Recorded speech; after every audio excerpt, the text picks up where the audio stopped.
calls for a smooth-talking chef. He had a silver tongue, and he can be nice. He was a nice-looking man, very good-looking. She just thought he was her soulmate. But the events of one summer night send their future up in smoke. It was whole home being engulfed in flames. I could hear her screaming, "Help me, help me." Oh, it was horrible. Someone really meant for somebody to die. They thought it was perhaps tied to his gang relationships. The only thing that I could think of is, why would somebody think that I would do this? As investigators dig deeper, they find a crime ignited by passion and stoked by jealousy. It was a love triangle. She hated her, and she wanted her gone. It just all builds up. They go to find her, and no one knows where she is. You can't really get much more devious than that. I think something happened. I don't know if she pushed you. This was cold, this was calculated, and this was callous.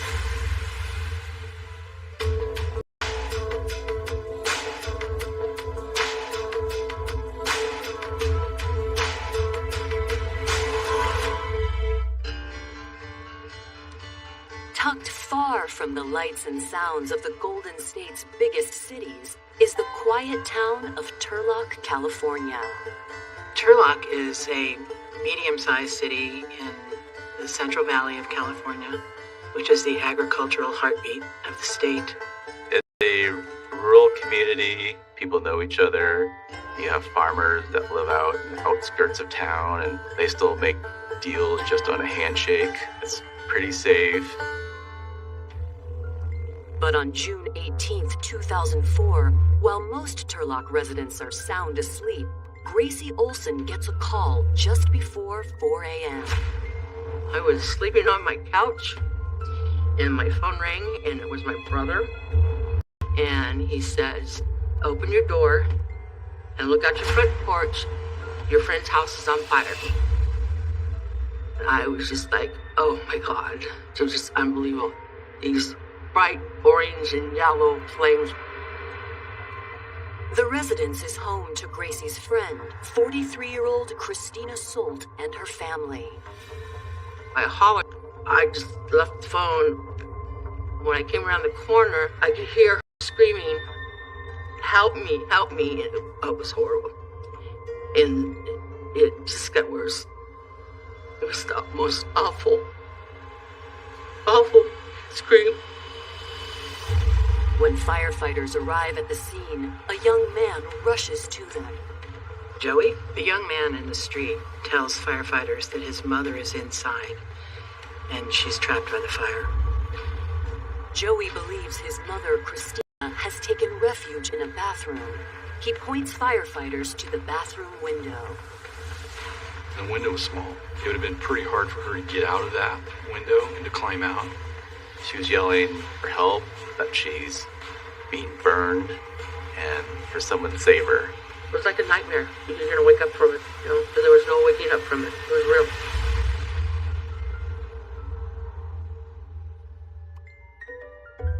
Born in 1961, Christina Solt grew up in San Francisco.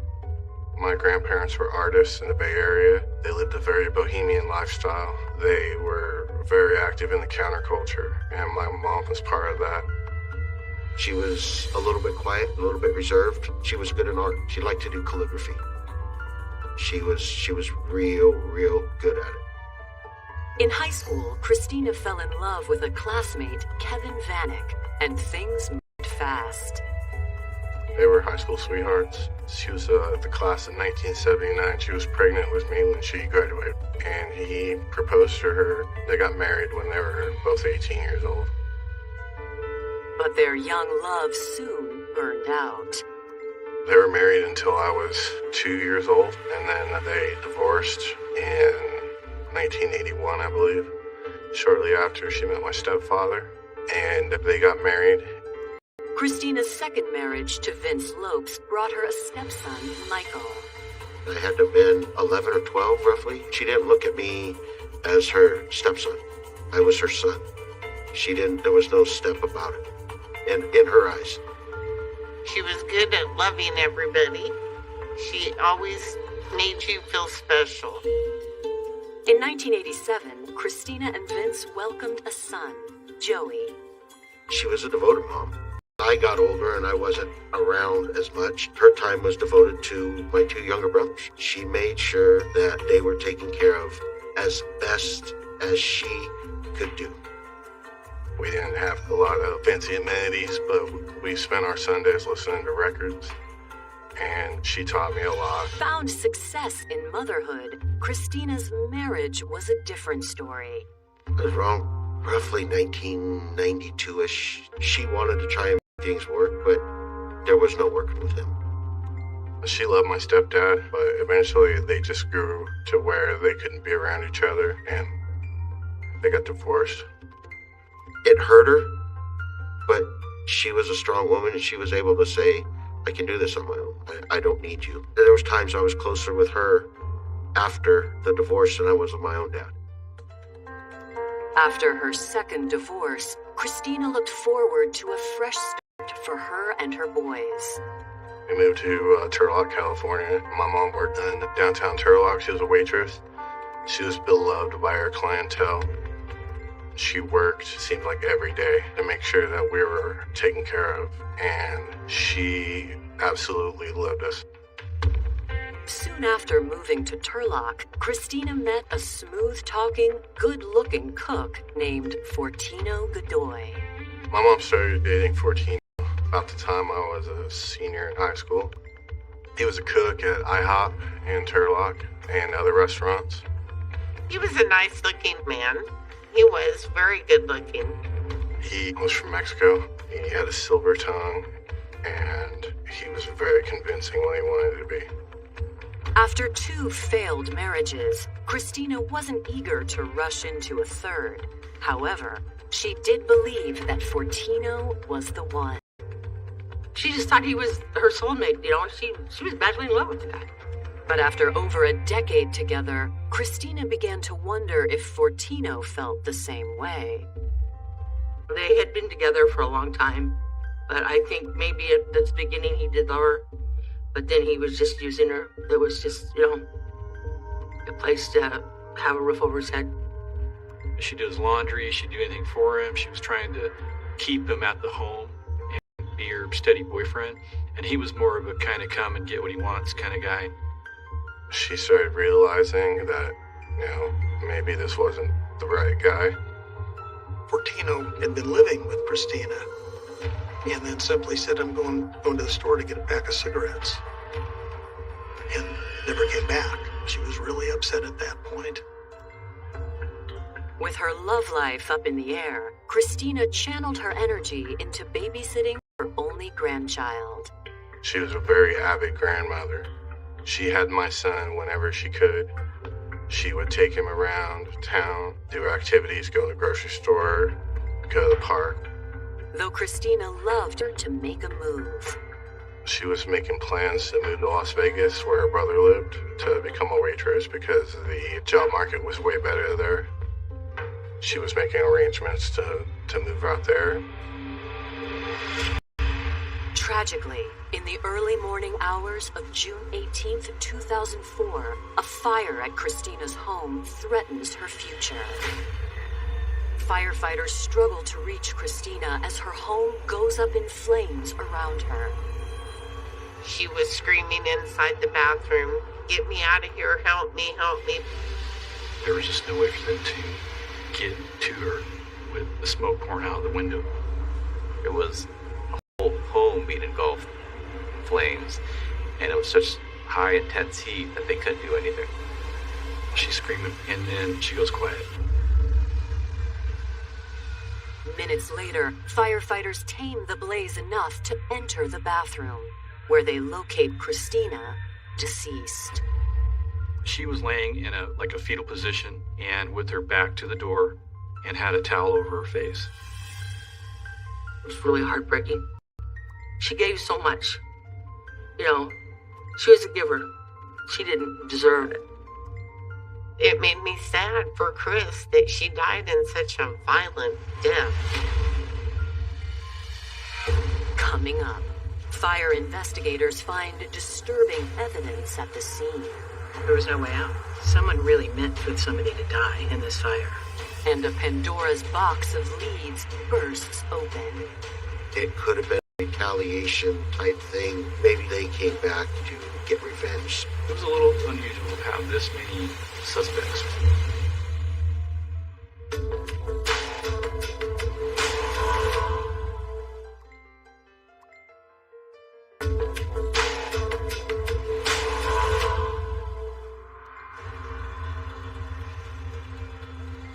June 18th, 2004.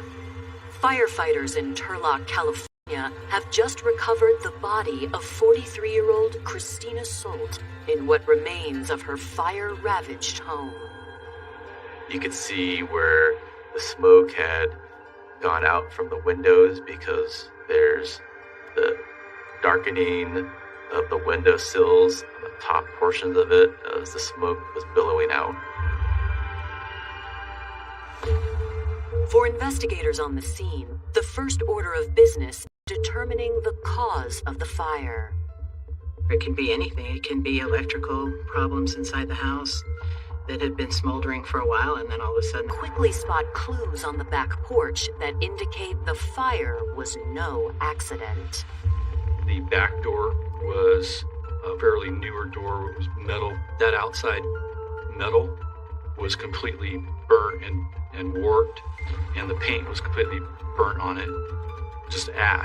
And you could clearly see a pattern of what looked like an accelerant was splashed on this door. Investigators find a similar pattern on the front porch. They were able to determine that there are 2 points of origin. The fact that the fire on the porch was a similar type of accelerant used in the back door, again, pointed to the fact that it was not accidental. With arson determined, detectives with the Turlock Police Department join the investigation. I got called early, and that there was a suspicious fire, and a woman had died. As firefighters brief detectives on the morning's events, they reveal this is not the first time they've responded to a fire at this address. About 3 months earlier, fire department had responded there for a fire on the front porch. During the previous fire, the victim, Christina Solt, and the son, Joey Lopes, were able to escape through the back door, and it was the middle of the night. It was 3 o'clock in the morning, and it was contained to the front porch. It was kind of up in the air how it happened. Was that an accident? Was it intentional? It was just kind of what happened here. At the time, arson investigators concluded the fire was accidental. My mom, she had just shrugged it off. She didn't seem suspicious of anything. The porch had coffee cans used for cigarette butts where they had done a lot of smoking out there, and they couldn't determine how the fire had started. They assumed maybe it was an accident. But now, 3 months later, now the whole house is burned down. Whoever set this fire was determined to make sure both exits were blocked by flames. There was no way out. Someone really meant for somebody to die in this fire. I would say 75% of the home was destroyed. The back porch, kitchen was still somewhat intact, with just everything in there was destroyed by soot. There were no surfaces or items that they could fingerprint at the house because of the charring that occurred. At daybreak, patrol officers search the surrounding area and make an intriguing discovery. During the neighborhood canvass, there was a garbage can in the alley. There was plastic, like Ziploc bag. They found the baggies, which what appeared to be rosemary, as well as what appeared to be alcohol inside of it. Outside the crime scene, detectives speak with Christina's 17-year-old son, Joey. He was distraught. He was, beside himself. He just listened to his mom die a terrible death. Joey tells detectives that before the fire, everyone in the house was sound asleep. Christina and her grandson was sleeping in the bedroom on her bed. There was a family friend in Joey Lopes' bedroom, and 17-year-old Joey Lopes was sleeping on the couch in the living room. He was the one who actually noticed the fire first. He wakes to the front window being blown in, and smoke and fire pouring in that window and across the ceiling over his head. He jumps up, fire, starts yelling at everybody. As they're heading out the door, his mom is just wearing a t-shirt. She hands the baby to Joey, said she's going back to put on clothes. He tried to convince her, no, we gotta get out. And then she left and went back towards her bedroom. Joey, his friend, and the toddler all escaped through the back door. As the flames grew in intensity behind him, Joey realized his mother hadn't made it out. They get out into the back. He's waiting for his mom, calling for her, and now smoke is pouring out of the back door, making it impossible for him to get in. He actually burned his hand on the doorknob, trying to get back inside because it was so intense. And so he couldn't go into the home. He couldn't do anything to help his mom. He had all those emotions of not being able to help his mom. And he was in a bad place mentally because of that. It did affect him. Joey tells detectives he fears it's possible the fire was set with the intention of killing him, not his mother. He hung out with the gang crowd. He started to spend more and more time with them. Joey says that he'd recently quit hanging out with gang members and had even cooperated with police on a gang-related investigation. He was always on edge because he was kind of a marked snitch. It could have been a retaliation type thing. Maybe they came back and were trying to get revenge. Where part of the fire was set, his bedroom was right there. It kind of made me wonder. To investigators, the theory is plausible. They think that's their job, to go to put in work for their gang and to raise their to hurt a snitch. Joey also offers up a second suspect. He tells detectives there's a possibility his half-brother, Mike Vanek, could be behind it. He said, hey, my brother, Mike Vanek, he's been kicked out of the house. He has slept in the carport in his mom's car and thinks that his mom owes him money for something. After speaking to Joey, investigators have several leads to sift through. He was kind of all over the place. We got local gang members. Now we got the victim's own son. It was a little unusual to have this many suspects. Of Joey's theories, one especially stands out to detectives. Joey had said a few weeks prior, he was told by a neighbor or friend, hey, these guys who they knew, local gang members, were parked down the street watching his house. He named who they were.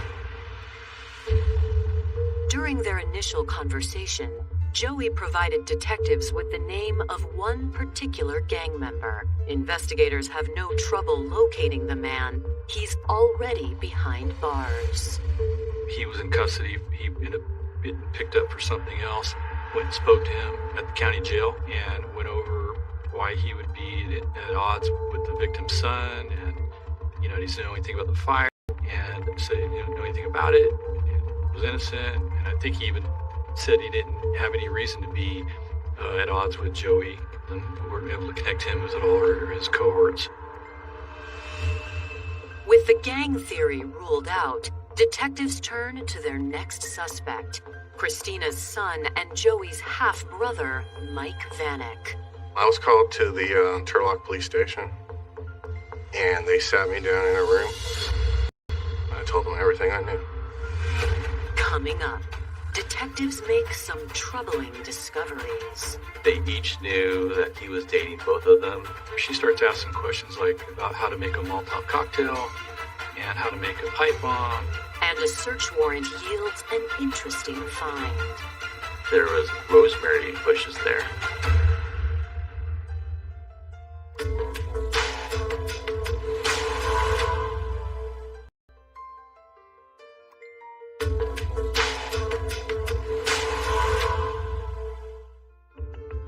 Within Within 48 hours of the horrific death of 43-year-old Christina Solt, detectives are now sitting down with her son, Mike Vanek. They wanted to know where I was at, what I was doing. I didn't know why. When confronted about being kicked out of the house, Mike admits he was angry. But he tells detectives he blamed the landlord, not Christina.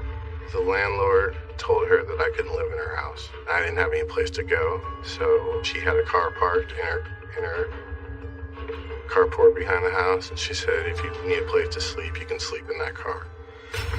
Mike also points out that Christina was babysitting his 3-year-old son at the time of the fire, and he would never put his son in danger. I called Mom and told her that I can't watch James, my son, this weekend. Can you watch him for me? And she was, yeah, it's no problem. Those are my days off. Throughout his conversation with detectives, Mike maintains his innocence. I was very scared. And the only thing that I could think of is, why would somebody think that I would do this to my mother? I love my mom to death. And I couldn't understand why somebody would do this to her, because she was so nice. Everybody that she knew loved her, and it just boggled the mind.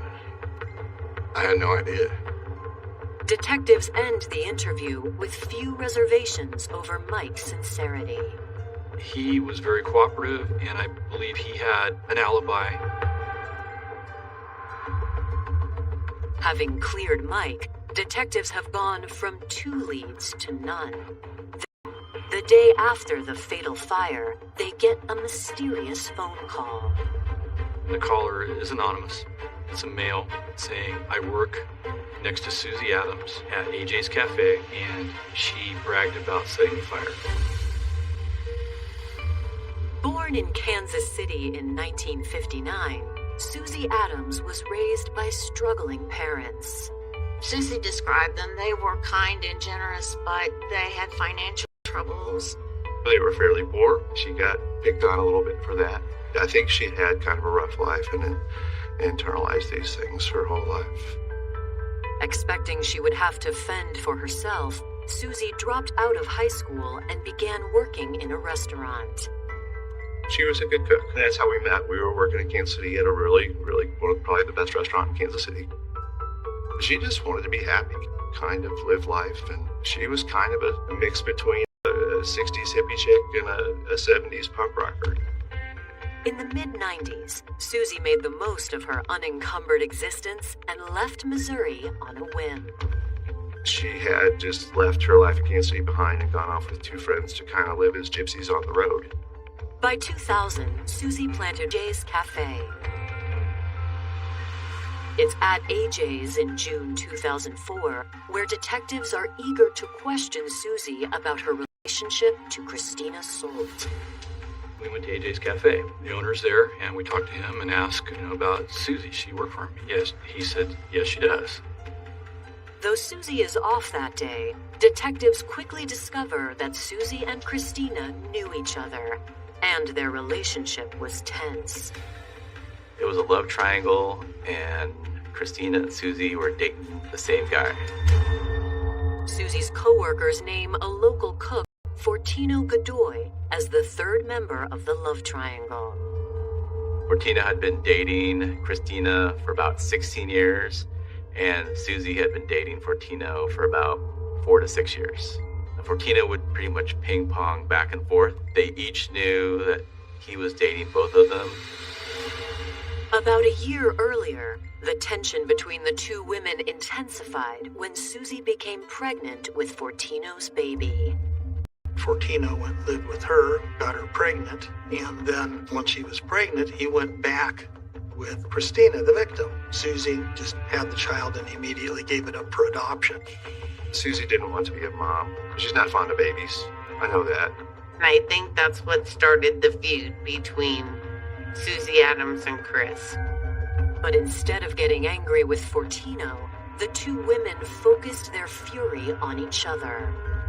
2 days before the fire, Christina went into Susie's restaurant and ate there, and that enraged Susie. Susie's manager points detectives to one of the cooks, David Jean, who worked the closest to Susie. Investigators get a feeling David might be their anonymous tipster. His first words are, "How'd you know it was me?" I said, "Well, we're detectives, that's what we do." So he just goes ahead and tells us everything. Susie said after the first fire that she was the one who did it, but not to tell anyone. And David wasn't sure quite what to make out of it. The reason being was that Susie would often exaggerate things and tell lies. Susie's bizarre claim was followed by other concerning comments. She starts asking questions like about how to make a Molotov cocktail and how to make a pipe bomb and these sort of things. And it just, she's really weird. Why is she talking like this? And he kind of blew her off as something that Susie would say. But with Christine's words very seriously. Detectives leave AJ's and head straight to Susie's home, armed with a search warrant. They find Susie eager to share her side of the story. She downplayed that there was any type of animosity between the two of them. It was just a war of words. Susie tells detectives, if anything, she was the one who had reason to be afraid, not Christina. She went on to explain how she was being harassed by Christina, that Christina would call her, would text her. She went on to explain Christina would follow her, and whether it was rightfully or wrongfully, Susie just felt paranoid about Christina always being around. Christina Solt, she bullied Susie for I don't know how long. Susie was calling me during the period that she was being bullied. I could tell that Susie was kind of distressed. Susie tells detectives that she and Fortino were at her house sleeping when the fire broke out. She didn't waver from the fact that she was home asleep, didn't know anything about it. Following the interview, police carry out the search of Susie's apartment. They found in the porch area of her apartment that there was rosemary bushes there, that she was growing rosemary, and it was, similar to the rosemary that was located at the crime scene. However, the presence of the common herb isn't enough to indicate Susie's involvement in Christina's death. I have rosemary in my backyard. Nothing unusual about it at all. So there's really no way to link that together. The police really don't have any physical evidence to tie her to that case other than that she had some rosemary. The officers felt that Susie wasn't really involved with the fire, and they had no other reason to believe that there was more to it than what Susie was saying. Susie agrees to schedule a polygraph to clear her name. Detectives next turn their attention to the link between the feuding women. 44-year-old Fortino Godoy. The boyfriend that was the central problem between these two women could have wanted out of this situation. He could have wanted the two women to, the fight to stop between them. Maybe he was sick of it. Coming up, exposed secrets set off red flags. He had a family down in Mexico. And a suspect reemerges with a shocking admission. Okay.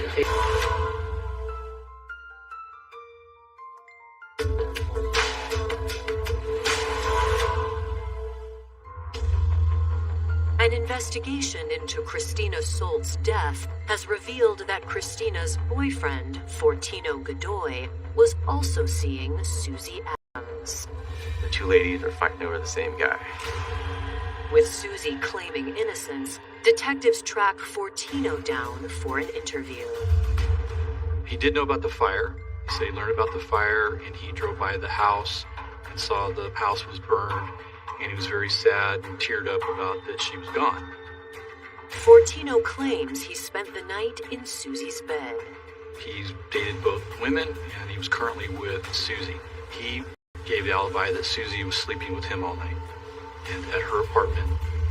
Fortino also reveals he had other priorities in life beyond the tumultuous love triangle.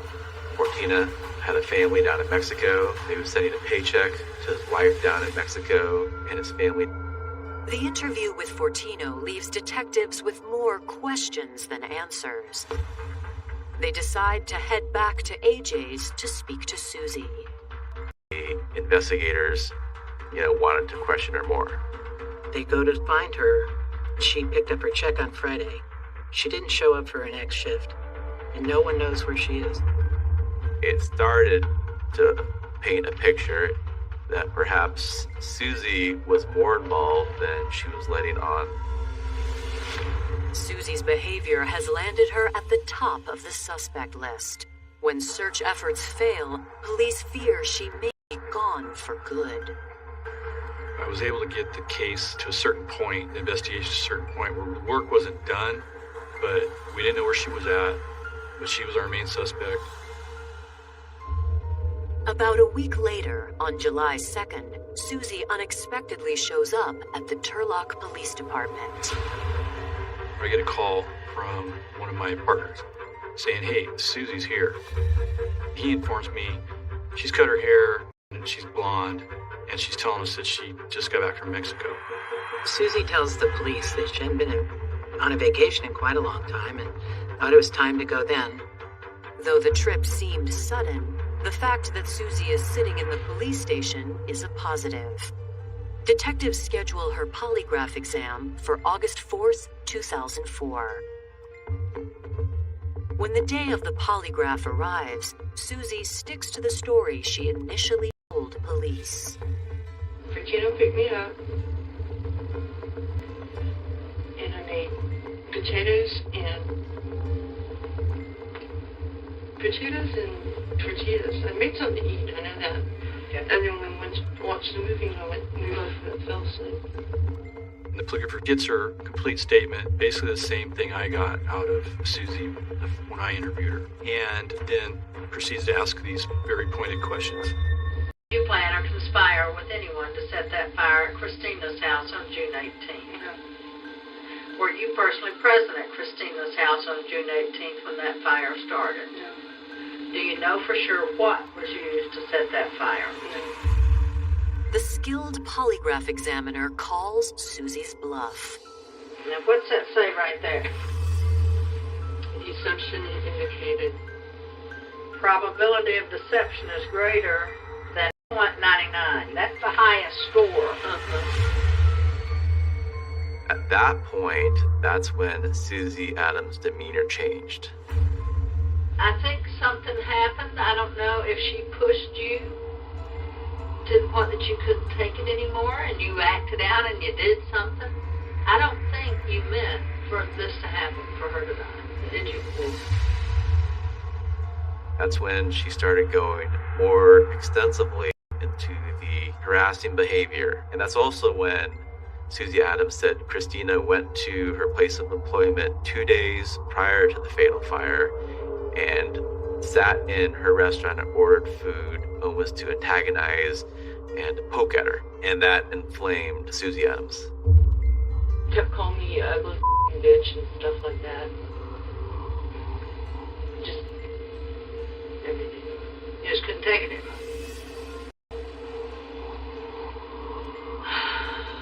Did you go over there by yourself or was somebody with you? I was by myself. I took rosemary and dried it and soaked it in rubbing alcohol for over a week, if not more. Yeah. Which made it very flammable. This is the most unusual type of murder weapon. Never seen any type of murder in which rosemary was used. She had learned when she was in the Girl Scouts that if you have rosemary soaked in alcohol, it acts as an accelerant. She thought that was very clever. And then what did you do? I mean, did you just spread it around or what did you do with it? No, I just put it in the front of the house and lit it on fire. So now you've done the front. Then what do you do? I did the back too. And then what did you do? Did it go whoosh? Yeah, it went whoosh. It did. While she was walking home, she could hear the fire engines and sirens headed to the scene. She went upstairs to her apartment. When asked why she did it, Suze is forthcoming. Suze Adams said she'd been pushed and that she snapped.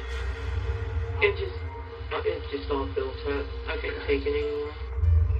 However, Suze claims the fire was meant to scare Christina, not kill her. So you didn't mean for her to die, you just wanted her to leave you alone. Mm-hmm. When did you hear that she hadn't gotten out of the fire? The next day. So you didn't know until... How'd you feel then? I felt horrible. But detectives listening in aren't buying it. Susie's motive was to get rid of the competition. This was a love triangle, and Suze wanted to get rid of the other lady. The calligrapher who got done informed her she was under arrest, and we took her to jail. For Christina's friends and family, news of the arrest is a bittersweet reprieve. Every emotion possible hit me. A sense of relief, a sense of joy that they found the person that killed my mother. Also, a sense of anger. Why would somebody do this to such a nice person? Coming up, Suze changes her tune. The defense strategy was maybe it was self-defense. She made the decision to go back into the house.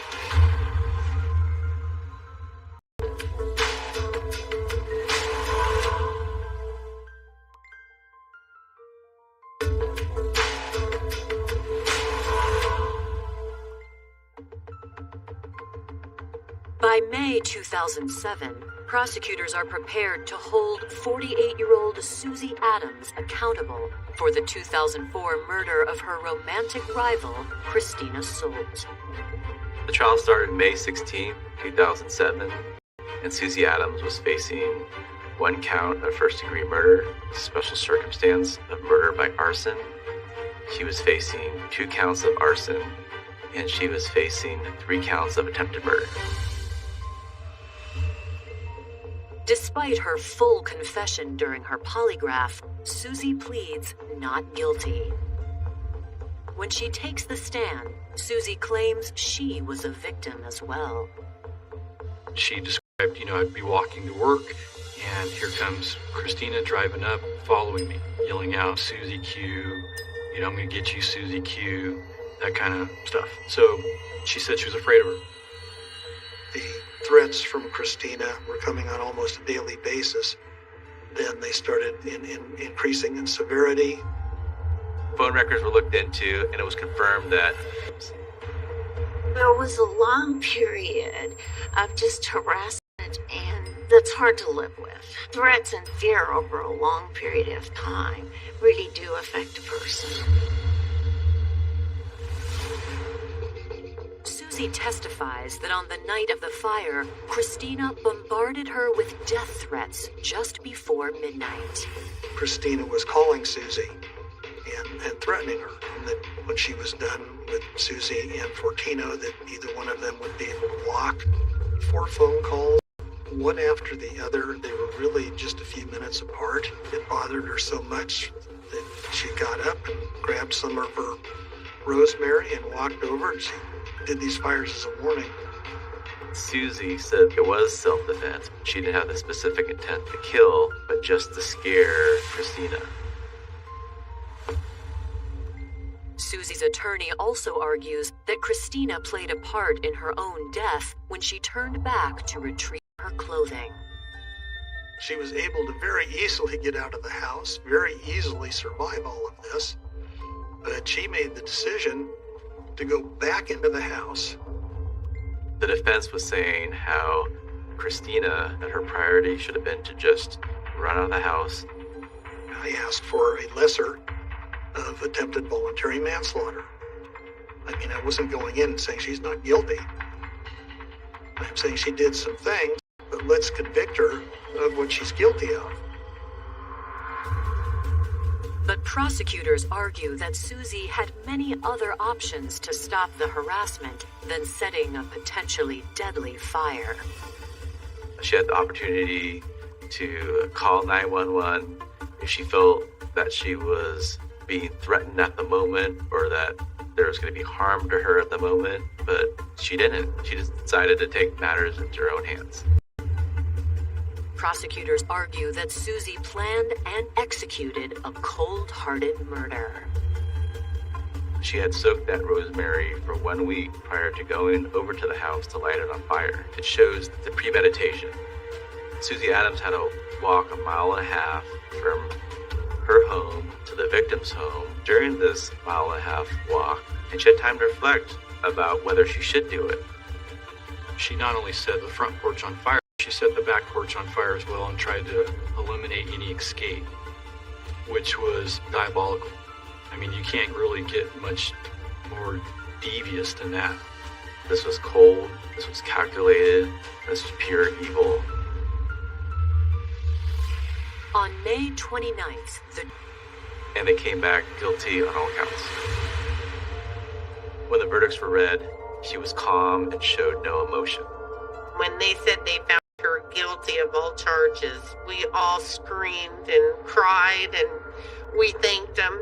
We screamed, "Thank you so much." In July, she is sentenced to life without parole. What began as 2 women competing for the attention of one man ended in the ultimate tragedy. Christina's death could have been prevented by realizing that Fortino wasn't worth it. If they had known that, perhaps they would have realized that he wasn't worth killing over. She hated her, and she wanted her gone. She wanted her dead. She could have chosen to do the right thing, but instead she chose evil, and she chose to carry it out. She's still trying to get out. She's still trying to defend herself. And I'm just like, let her rot, because she took away my support system. She took away the one person that took care of me when nobody else was there but Mom. I would take my mom's place in a heartbeat. She didn't deserve what happened to her. She was a genuinely nice person. And I've made it my mission in life to make sure that her memory is never forgotten.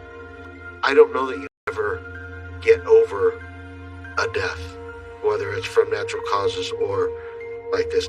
You learn to move on, but you never get over it. I lost a great woman.